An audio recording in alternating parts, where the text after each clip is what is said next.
In front of me is Motorola Moto S50 and today I would like to show you how you can open apps in split screen view.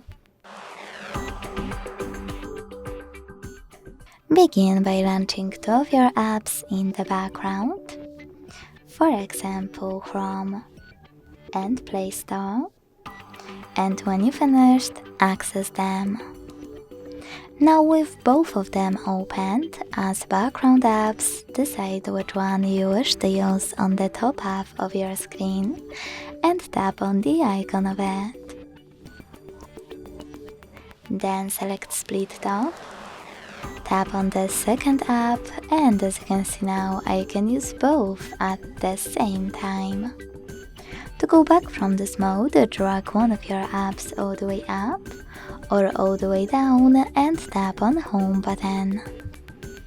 Thanks so much for watching. If you enjoyed this video, don't forget to leave a like, comment and subscribe. Bye!